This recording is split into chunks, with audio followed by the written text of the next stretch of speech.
ان کو اگر ججز کو ساری اس پہ ججز پہ آتے ہیں، ان کو ایک پاؤڈر والا وہ سنا ہے، ایک وہ ملا ہے، ایک ان کو لیٹر ملا ہے جس سے یہ سمجھا جا رہا ہے کہ ججز کو تھریٹ کیا گیا ہے کہ آپ کو پتہ ہے پہلے یہ چیزیں آتی تھیں کہ اس وقت جب یہ کووڈ آیا تھا تو ان دنوں میں تو لوگ اس طرح کے کرتے تھے، دنیا بھر کے پریزیڈنٹ بڑے لوگوں کو وہ ایک پاؤڈر ان کو بھیجا جاتا جس کو کہتے ہیں خدا نخواستہ ٹچ کرنے سے آپ میں وہ جراثیم یا دیگر چیزیں جو ہے نا آپ میں وہ ہو جاتی ہیں، آپ کے اندر ان کا امپیکٹ آتا ہے اور بندوں کو انتہائی اس کے سیریس کنسیکوینسز اس کو فیس کرنے پڑتے ہیں. سو اسی طریقے کا پاؤڈر جو ہے نا یہ انہوں نے بھیجا گیا. اب یہ تو اس لیب کے ٹیسٹ سے پتہ چلے گا کہ یہ وہی والا پاؤڈر ہے خدا نخواستہ جو اگر نقصان پہنچانے کے لیے ہوتا ہے. جب بیبی کی وہ نہیں بیبی پاؤڈر جو ہوتے جو ہماری مائیں بھی ہمیں بچپن میں کبھی ہمیں نکل آتے تھے دانے تو ان پہ لگاتی تھی. یہ تو خیر لیب ٹیسٹ سے ہی پتہ چلے گا کہ یہ کیا چیز ہے. وہ ایک علیحدہ ایک ہم نے دیکھا. ادھر سے خان صاحب نے ایک بڑا فائر ورک کیا ہے. ایک دو دن پہلے ہم نے دیکھا بشرا بیگم صاحبہ نے کیا تھا.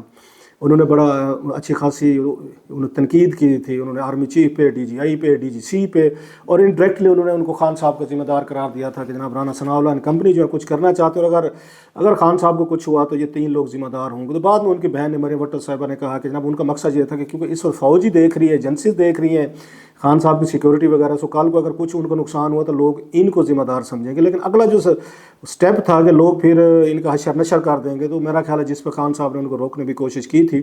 اب خان صاحب نے خود ان سے ملتی جلتی باتیں بشرا صاحبہ کے بارے میں کی. پہلے بشرا صاحبہ نے کہا کہ خان صاحب کی زندگی از ان ڈینجر، کچھ لوگ ان کو مروانا چاہتے ہیں جن کو انہوں نے نامینیٹ بھی کرنے کی کوشش کی. اب خان صاحب نے وہی باتیں بشرا صاحبہ کے بارے میں کہی ہیں. انہوں نے کہا جناب کہ بشرا صاحبہ جو ہیں وہ ان کی زندگی خطرے میں ہے، ان کو زہر دینے کی کوشش کی گئی ہے، ان کی زبان ان کی بٹر ہے، سور ہے، اور ان کو ان کو ڈراپس وغیرہ دیے گئے. پہلے کہا گیا کہ جناب شہد میں ان کو زہر دینے کی کوشش کی گئی. اب کہتے ہیں کہ ڈراپس وغیرہ تھے یا پتے یا وٹ ایور جو بھی تھا اس کے ذریعے زہر دینے کی کوشش کی گئی. سو خان صاحب ایک دفعہ پھر اسی بات پہ آ رہے ہیں کہ جناب کہ آپ لوگ جو ہیں ہمارے لیے وہ کر رہے ہیں، پرابلمیٹک کر رہے ہیں. اور پھر انہوں نے ایک طرح کا آرمی چیف کا بھی انہوں نے دوبارہ حوالہ دیا. سو خان صاحب ایک بڑے عرصے تک خاموش رہنے کے بعد لگتا ہے یہ اسٹریٹجی جو خان صاحب کی اس وقت لگ رہی ہے دوبارہ سے نئے سرے سے دباؤ بڑھایا جائے. اور یہ ان کی اسٹریٹجی کسی حد تک کام کرتی نظر بھی آ رہی ہے. اگر آپ دیکھیں کہ اس وقت حکومت جو ہے دباؤ میں ہے اور پرو اگر جوڈیشری اگر کوئی ہے ایلیمنٹس ہیں وہ بھی دباؤ ہیں. سو خان صاحب کی اسٹریٹجی تھی اسپیشلی جب سے وہ 6 ججز کا لیٹر آیا تو ان کی پوزیشن دوبارہ مضبوط ہوئی ہے خان صاحب کی. ان کے حامیوں کو پھر لگا ہے کہ yes we can do something. Umar Ata Bandial صاحب کے جانے کے بعد اگر ان کے لیے مشکلات تھیں، کوئی ریلیف نہیں تھا. ان کو نہیں لگتا تھا کہ اب کوئی اگر قاضی صاحب کے ہوتے ہوئے ہمارے لیے اچھے دن آ سکتے ہیں، اچھائی ہو سکتی ہے. لیکن ان کے لیے اچھائی یہ ہوئی ہے کہ ہائی کورٹ کے 6 ججز نے لیٹر لکھا ہے ان کو چیف جسٹس کو، جس کے بعد بہت بڑا پرابلم پیدا ہوا، کرائسس پیدا ہوا ہے اور حکومت اور اسٹیبلشمنٹ بہت پیچھے گئی ہے. وہ خان صاحب اس کا پورے کا پورا فائدہ موقع اٹھانا چاہتے ہیں. لہٰذا انہوں نے جو وہاں پر گفتگو کی ہے اڈیالہ میں وہ بڑی میننگ فل ہے. اور اسپیشلی اب ان سے کہا گیا ان شوکت صدیقی صاحب کی بات کو دیکھا ہم تو کہتے تھے کہ پہلے سے یہ چیزیں ہوتی تھیں، جوڈیشری کو ایجنسیز اور یہ اسٹیبلشمنٹ مینیج کرتی ہے، مینوور کرتی ہے. اور وہ اپنے تے کہہ رہے تھے کہ جتنے میرے کیسز ہیں یا میرے دوستوں کے کیسز ہیں تو یہ بھی اسی طریقے سے مینیج کیے گئے ہیں، اسی طریقے سے سزائیں دلوائی گئی ہیں ان ایجنسیز کے ذریعے، ان اسٹیبلشمنٹ کے ذریعے. وہ بیسیکلی یہ پوائنٹ جو ہے نا وہ انشور کرنا چاہتے تھے کہ یہ دیکھیں کہ شوکت صدیقی صاحب والے کیس میں بھی یہی کچھ ہوا تھا.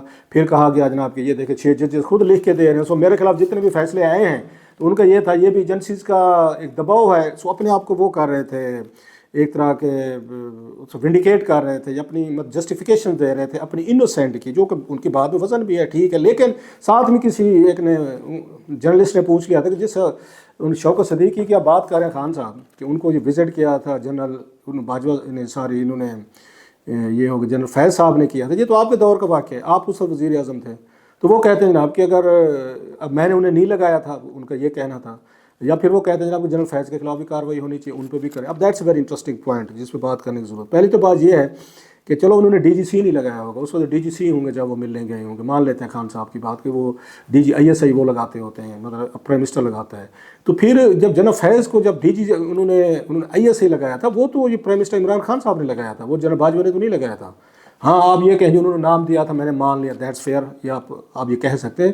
اس سمری پہ دستخط تو آپ کے تھے، آپ کی پاور سے. یہی وجہ تھی کہ جب وہ ہٹانا چاہ رہے تھے اکتوبر 2021 میں 6 اکتوبر کو انہوں نے پریس ریلیز جاری کیا تھا ایس پی آر نے جنرل باجوہ صاحب کے کہنے پہ کہ نیا آرمی چیف انجم ندیم صاحب ہوں گے، تو عمران خان صاحب ڈٹ گئے تھے کہ یہ تو میری پاورز ہیں. سو یہ پاورز اور ڈی جی کی لگانے کی آپ کی پاور سے، تو آپ نے جنرل فیض کو لگایا تھا. لہٰذا آج یہ کہنا جی میں نے نہیں لگایا تو باجوہ صاحب نے لگایا تھا. ایون ڈپٹی ڈی جی سی بھی تھے، اگر آپ کو نوٹس میں آیا تھا تو پھر آپ نے کیسے ان کو یہ تو بہت پہلے بات کہہ دی تھی شوکت صدیقی صاحب نے. جب انہوں نے یہ بات کہی تھی تو کیا اس وقت آپ نے انویسٹیگیشن کوئی انکوائری کمیشن بنا دیا تھا as a prime minister of Pakistan number 1؟ آپ نے چلے بنا بھی دیا تھا. پھر اس کے بعد D G I S I تھے جنرل فیض, تو کیا آپ نے ان کو ہٹا دیا تھا عہدے سے کہ جناب آپ اس طرح کے کسی کے جج کے گھر کیوں گئے تھے کرنے کے لیے؟ سو خان صاحب کا ایک اپنا ایک سٹائل ہے, جو چیزیں ان کے اپنے حق میں جا رہی ہوں اس وقت انہیں فوج کے رول پہ, ایجنسیز کے رول پہ, اسٹیبلشمنٹ کے رول پہ, میڈیا, ججز جو بھی ہوں, انہیں کوئی مسئلہ نہیں ہے. اس وقت وہ بہادر ہیں, بڑے زبردست ہیں, ان جیسے جرنل بھی کوئی نہیں ہے, ان جیسے فوجی بھی کوئی نہیں ہے, ان جیسے میڈیا بھی کوئی نہیں ہے, ان جیسے اینکر بھی کوئی نہیں, جج بھی کوئی نہیں. اس وقت وہ کہتے ہیں شاباش زبردست. جب خان صاحب کے اپنے حق میں چیزیں استعمال ہو رہی ہوں, یوز کی جا رہی ہوں, اسٹیبلشمنٹ جب یہ ایجنسیز کر رہی ہوں, جب میڈیا یا ججز, لیکن اگر کوئی دوسرا وہ کرنا شروع کر دے, وہ کہتے ہیں دیکھیں سوسائٹی تباہ ہو گیا, ملک برباد ہو گیا, دیکھیں ملکوں میں ایسے تھوڑا ہوتا ہے, دنیا کے ایڈوانس کنٹریز میں تھوڑا ہوتا ہے, کوئی جاؤ کہ یہ جج صاحب کے پاس چلنا جب اپنی مرضی کا فیصلہ کر جائے, اور پھر وہ دنیا کے ہمیں 10 ممالک کی مثالیں دیں گے. جب اگر کوئی اور وہی طریقہ واردات کر, مثلا یہ کس کو پتہ نہیں ہے کہ ثاقب نثار صاحب جو ہیں ان کو بیٹھ کے یہ جنرل فیض حمید صاحب جو ہیں یہ سارا انہی کے ساتھ کنسلٹیشن ہوتی تھی. یہ جہانگیر ترین صاحب کیا کہتے تھے, ان سے پوچھیں ذرا کہ ان کو کیسے ڈسکوالیفائی کرایا گیا تھا. یہ تو خود کہتے ہیں اب اس میں, اور یہ اوپنلی کہہ چکے ہیں کہ عمران خان صاحب جو ہیں وہ چاہتے تھے کہ بیلنسنگ یہ ایکٹ کے, لیکن نواز شریف صاحب ادھر سے ڈسکوالیفائی ہو گئے, ادھر سے جہانگیر ترین صاحب کو ڈسکوالیفائی کر دیں, چلیں اگر مجھے کلین چٹ دے دیں. یہ تو جہانگیر ترین صاحب ان کے ساتھ ہی خود کہتے ہیں, ریکارڈ کہتے ہیں, یہ کون سی بڑی بات ہے. یا وہ کہتے ہیں علیم خان صاحب کہتے ہیں کہ مجھے نیب میں جو گرفتار کروایا تھا وہ اگین عمران خان صاحب نے کروایا تھا. اب نیب چیئرمین نے تو عمران خان صاحب کے کہنے پہ تو نہیں کرنا تھا, انہوں نے پھر یہی جنرل فیض کے کہنے پہ کرنا تھا. سو خان صاحب یہ کام خود کرتے ہیں, لیکن جب ان کو کرے تو پھر ٹھیک ہے, لیکن کوئی اور کرے تو پھر برا ہے, وہ کریکٹر ڈھیلا ہے پھر اس کا.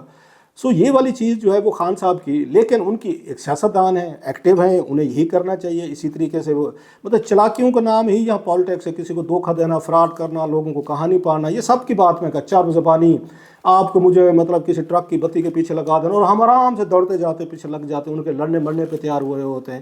سو یہ تو سیاستدان کا کام ہے, اس کو موقع ملے گا, وہ سپیس ڈھونڈے گا, وہ اسٹرائک کرے گا. اس وقت خان صاحب کو موقع ملا ہوا ہے.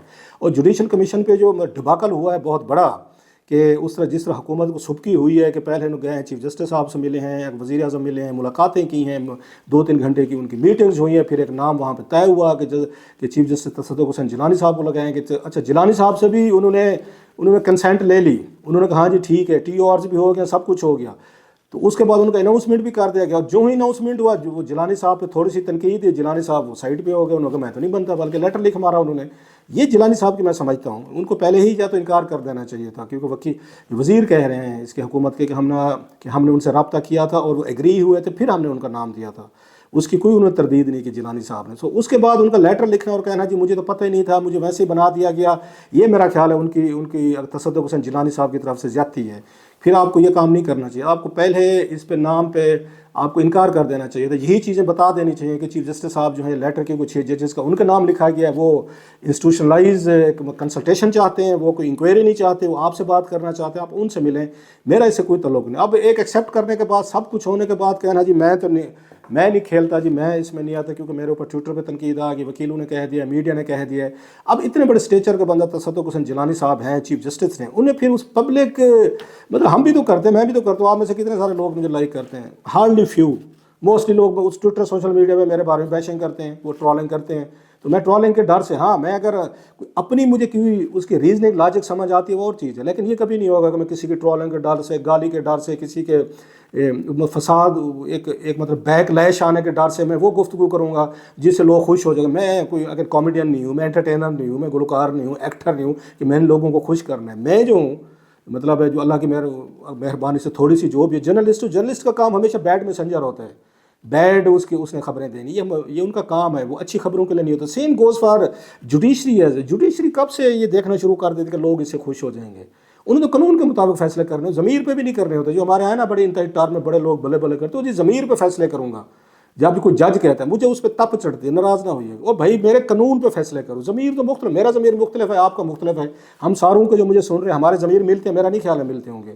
اچھا اگر ملتے بھی ہر ایشو پہ ڈفرینٹ ہمارا ضمیر ہوگا. سو یہ نہیں کہا جا سکتا ضمیر پہ فیصلہ کروں گا, یہ آپ کا ضمیر ہے بھائی سر, ہو سکتا ہے میرا نہ ہو, یا میرے جو ضمیر میں ہے وہ آپ اسے ڈفر کرتے ہو.